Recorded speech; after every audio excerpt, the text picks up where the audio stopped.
പിണറായിയുടെ പെട്ടി പിടിച്ച് രാജ്യസഭയിൽ എം പി ആയപ്പോൾ ജോൺ ബ്രിട്ടാസിന്റെ വിചാരം താനെന്തോ വലിയ സംഭവമാണെന്ന്. അതുകൊണ്ട് തന്നെയാണ് ഇപ്പോൾ ദേശീയ വിഷയങ്ങൾ അദ്ദേഹം പ്രതികരിക്കാറുള്ളൂ. കുംഭമേളയെക്കുറിച്ചും ഇപ്പോൾ ഏറ്റവും അവസാനം സവർക്കറുമായി ബന്ധപ്പെട്ടുള്ള പരാമർശങ്ങളാണ് ഉണ്ടായിരിക്കുന്നത്.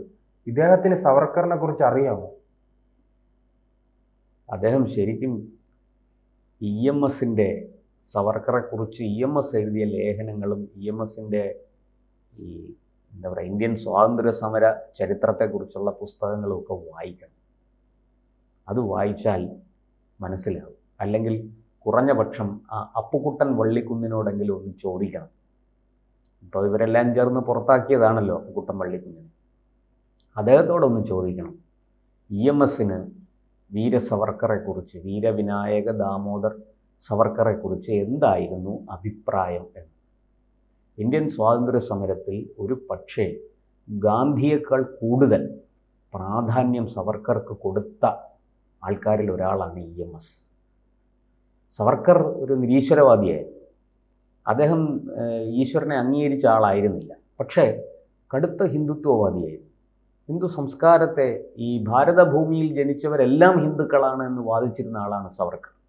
അതുകൊണ്ട് തന്നെ ആ അർത്ഥത്തിൽ എല്ലാ ഭാരതഭൂമിയിൽ ജനിച്ച, ഈ മണ്ണിൽ ജനിച്ചു വീണ എല്ലാവർക്കും ഈ മണ്ണിൻ്റെ പൈതൃകം, സംസ്കാരം, പാരമ്പര്യം, നന്മ, അങ്ങനെ ആ മൂല്യങ്ങളെല്ലാം ഇവിടെ ജനിച്ചു വീഴുന്ന ഓരോ പൗരനും അവകാശപ്പെട്ടതാണ് എന്ന് വാദിച്ചയാളാണ് സവർക്കർ. അദ്ദേഹത്തിന് ഒരു കരണത്തടിച്ചാൽ മറ്റേ കരണം കാണിച്ചു കൊടുക്കുന്ന പതിവ്, അല്ലെങ്കിൽ അതിനെക്കുറിച്ച് അങ്ങനൊരു ധാരണ അദ്ദേഹത്തിന് ഇല്ലായിരുന്നു. അടിച്ചാൽ തിരിച്ചടിക്കണം, ഒരു സംശയവുമില്ല. പിന്നെ നിശ്ചയദാർഢ്യത്തിൻ്റെ ആൾരൂപമായിരുന്നു സവർക്കർ. ഒരു കാര്യം തീരുമാനിച്ചാൽ അദ്ദേഹം അത് നടപ്പാക്കും. എത്ര പരാജയം നേരിട്ടാലും അതിൽ നിന്ന് അദ്ദേഹം പിന്മാറില്ല. നമുക്കറിയാം, അദ്ദേഹത്തെ ലണ്ടനിൽ നിന്ന് പിടിച്ച് ബ്രിട്ടീഷ് സാമ്രാജ്യത്തിനെതിരെ യുദ്ധം ചെയ്തു എന്ന് രാജ്യദ്രോഹ കുറ്റം ചുമത്തി അദ്ദേഹത്തെ കപ്പലിൽ കയറ്റി ഇങ്ങോട്ട് കൊണ്ടുവരുമ്പോൾ എത്ര തവണ അദ്ദേഹം രക്ഷപ്പെടാൻ ശ്രമിച്ചു. കടലിൽ ചാടി വരെ നീന്തി രക്ഷപ്പെടാൻ അദ്ദേഹം ശ്രമിച്ചു. ഇവിടെ കൊണ്ടുവന്ന് അദ്ദേഹം മഹാപകടകാരിയാണെന്ന് പറഞ്ഞാണ് ബ്രിട്ടീഷുകാർ അദ്ദേഹത്തെ ഈ സെല്ലുലാർ ജയിലിൽ അടച്ചത്, അല്ലേ? ആൻഡമാനിലെ സെല്ലുലാർ ജയിലിൽ അദ്ദേഹത്തിന് നിവർന്നു നിൽക്കാൻ പോലും കഴിയാത്ത വണ്ണം ഒരു ഇരുട്ടറയിൽ ഈ കുനിഞ്ഞു നിൽക്കുന്ന വിധത്തിൽ കൈകാലുകൾ ചങ്ങലയിട്ട് ബന്ധിച്ചാണ് അദ്ദേഹത്തെ അടച്ചത്. ഈ ചരിത്രമൊക്കെ എല്ലാവർക്കും അറിയാം. എന്തിനാണ് ഈ ബ്രിട്ടാസി കിടന്ന് തുള്ളുന്നത്? വളരെ വ്യക്തമാണ്. ഇത് ഇവിടുത്തെ ഈ സവർക്കർ വിരോധികൾ എന്ന് അഭിമാനിക്കുന്ന ഹിന്ദു വിരോധികളായ കുറേ ആൾക്കാരെ തൃപ്തിപ്പെടുത്താനാണ്, അവരുടെ വോട്ട് പിടിക്കാൻ വേണ്ടിയിട്ടാണ്. ഇത് കാഴ്ചപ്പാടാണ് ഇവിടുത്തെ. അല്ല, അതിപ്പോൾ കുറച്ച് നാളുകളായി പരിശോധിച്ചാലേ അറിയാം ബ്രിട്ടാസിന്റെ ചരിത്രം. ബ്രിട്ടാസിന് മാതാ അമൃതാനന്ദമയെ എതിർക്കാൻ അദ്ദേഹം തയ്യാറാകും, കുംഭമേളയെ എതിർക്കാൻ തയ്യാറാകും. പക്ഷേ കന്യാസ്ത്രീകളെ പിന്തുണയ്ക്കാൻ അദ്ദേഹം തയ്യാറാകുന്നു, ഓടിയെത്തുന്നു, അവിടെ പോയി ലഡു കൊടുക്കുന്നു. അവസാനം BJP നേതാവിന്റെ കാറിൽ പോയെന്ന് പറഞ്ഞ് നിലവിളിക്കുകയാണ് അവിടെ നിന്ന്. ഞങ്ങളുടെ ലഡുവല്ല എന്ത് ചെയ്യുന്നത്, ആ രീതിയിലേക്കുള്ള ഒരു നിലവിളിയാണ്. ഇപ്പോൾ ഏറ്റവും അവസാനമാണ് സവർക്കറുമായി ബന്ധപ്പെട്ട്. ഇത് തീർച്ചയായിട്ടും ഇപ്പോൾ ശ്രീജിത്ത് ചൂണ്ടിക്കാണിച്ച കാര്യങ്ങളെല്ലാം നിഷ്പക്ഷമായിട്ട് പരിശോധിക്കുന്ന ഒരാളിന് ഈ ജോൺ ബ്രിട്ടാസിൽ ഒരു വലിയ വർഗീയവാദി ഒളിഞ്ഞിരിപ്പുണ്ട് എന്ന് ഒരു സംശയം ജനിച്ചാൽ, ഒരു സംശയം തോന്നിയാൽ ആളിനെ കുറ്റം പറയാൻ പറ്റില്ല. കാരണം അദ്ദേഹത്തിൻ്റെ നമുക്കറിയാമല്ലോ, അമൃതാനന്ദമയി അമ്മയെക്കുറിച്ച് ഏതോ ഒരു സ്ത്രീ ഒരു പുസ്തകം എഴുതി, അതെവിടെയൊക്കെയോ പ്രസിദ്ധീകരിച്ചു. അതിൻ്റെ ചുവട് പിടിച്ച് കേരളത്തിൽ ആരൊക്കെയോ ഈ മാതാ അമൃതാനന്ദമയി അമ്മയെയും, അല്ല, അമൃതാനന്ദമയിയെ കുറിച്ച് പറയുമ്പോൾ അത് അദ്ദേഹം ഓടിപ്പോകും. പക്ഷെ VT ബലറാം AKGയെ കുറിച്ച് പറഞ്ഞപ്പോൾ അദ്ദേഹത്തിന് സങ്കടം. അല്ല, ഇത് രണ്ടും ഒരേ രീതിയാണല്ലോ. അതെ, ഈ പറഞ്ഞ ബ്രിട്ടാസിന്റെ ഭാഷ തന്നെയാണ് VT ബലറാം ഉപയോഗിച്ചത്. ഈ ബ്രിട്ടാസ് ഏതോ ഒരു മദാമ്മ എഴുതി വെച്ചിരിക്കുന്ന പുസ്തകത്തെ അധികരിച്ചുകൊണ്ട് കോടിക്കണക്കിന് ആരാധകരുള്ള അല്ലെങ്കിൽ ശിഷ്യരുള്ള മാതാ അമൃതാനന്ദമയി അമ്മയെ കരുതേച്ച് കാണിക്കാൻ ബ്രിട്ടാസ് ക്യാമറയും ട്രൈപോയിഡും ഒക്കെ ആയിട്ട് ചാടി ഇറങ്ങി. ഇവിടുന്ന് അമേരിക്കയിൽ പോകുന്നു, ലണ്ടനിൽ പോകുന്നു, അഭിമുഖങ്ങൾ എടുക്കുന്നു. വലിയ രീതിയിൽ അമൃതാനന്ദമയി മഠത്തെയും അമൃതാനന്ദമയി അമ്മയെയും അവരുടെ ശിഷ്യ പരമ്പരയും ഒക്കെ അപമാനിക്കാവുന്നതിൻ്റെ പരമാവധി അപമാനിച്ചു. അവർ ഒരക്ഷരവും മിണ്ടിയില്ല. പക്ഷെ VT ബലറാം പറഞ്ഞ പ്രശ്നം VT ബലറാം പാവപ്പെട്ടവന്റെ അതെ, പടത്തലവനാണ്. പാവങ്ങളുടെ പടത്തലവനായ AKGയെ കുറിച്ച് VT ബലറാം ഇതുപോലെ ഒരു പുസ്തകത്തിന്റെ അടിസ്ഥാനത്തിൽ തന്നെ ഇത് പറഞ്ഞു. അദ്ദേഹത്തെക്കുറിച്ച് വളരെ മോശമായ അഭിപ്രായങ്ങളാണ് ബൽറാം പറഞ്ഞത്. ബൽറാമിന്റെ അഭിപ്രായങ്ങളുടെ ശരിതെറ്റുകളിലേക്ക് ഞാൻ പോകുന്നില്ല. പക്ഷേ ആ സമയത്ത് ബ്രിട്ടാസിന് നിലവിളി തുടങ്ങി. ഇത് പച്ച പരമാർത്ഥമാണ്. അതാണ് ഞാൻ നേരത്തെ പറഞ്ഞത്. അത് തന്നെയാണ് കുംഭമേളയിലും കണ്ടത്. അതെ, അത് തന്നെയാണ് കുംഭമേളയിലും കണ്ടത്. കുംഭമേളയെ ഈ ആളിങ്ങനെ കൂടുകയും കുംഭമേളയ്ക്ക് പിന്തുണ വർദ്ധിക്കുകയും ലോകം മുഴുവനും അത് വേദനിച്ചു. പക്ഷേ ഈ ഛത്തീസ്ഗഡിലെ പാവപ്പെട്ട ആദിവാസികളെ മതം മാറ്റാൻ പോയ സ്ത്രീകൾക്ക് പിന്തുണ.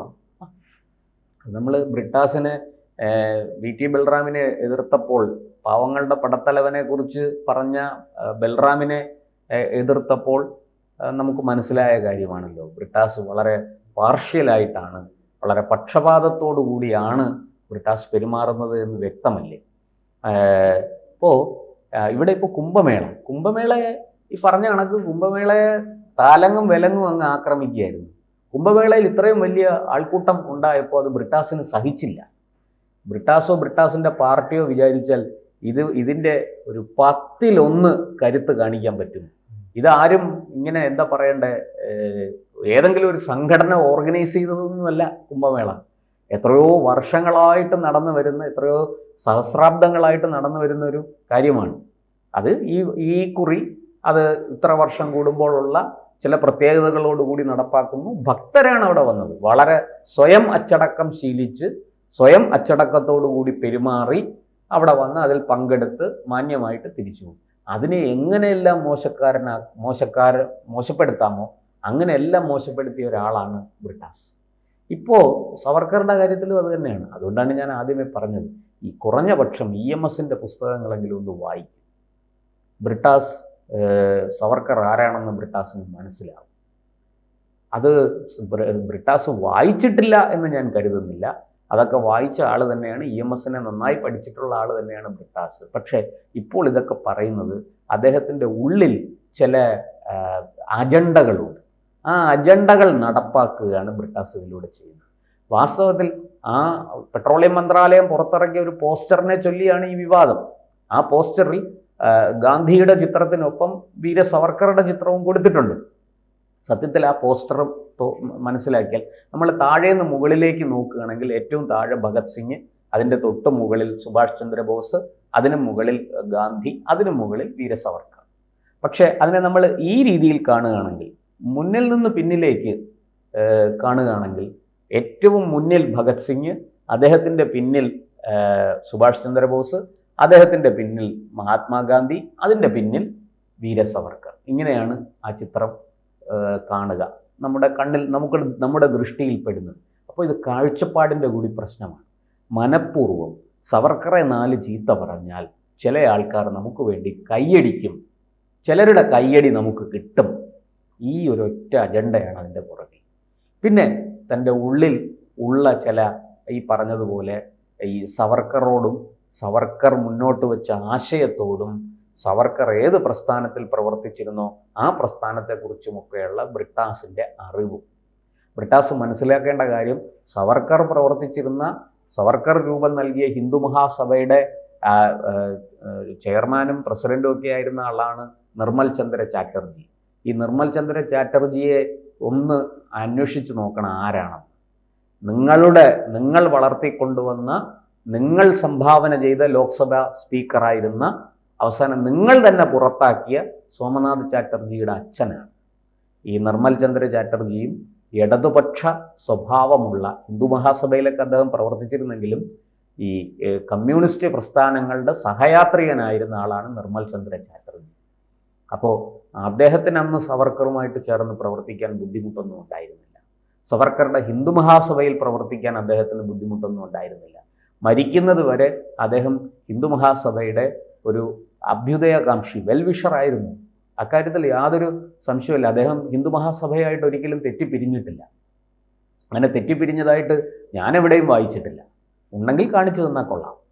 നിർമ്മൽ ചന്ദ്ര ചാറ്റർജി, സോമനാഥ് ചാറ്റർജിയുടെ അച്ഛൻ, ഈ നെഹ്റു ക്ഷണിച്ചു കൊണ്ടുവന്ന് പിന്നെ തൻ്റെ 1ാമത്തെ പാർലമെൻറ്റിൽ മത്സരിക്കാൻ സീറ്റ് കൊടുത്ത് ജയിപ്പിച്ച് എടുത്ത നിർമ്മൽ ചന്ദ്ര ചാറ്റർജി ഒരു കാലത്ത് ഹിന്ദു മഹാസഭയും വീര സവർക്കറുമൊക്കെ ആയിട്ട് യോജിച്ച് പ്രവർത്തിച്ചിരുന്ന ആളാണ്.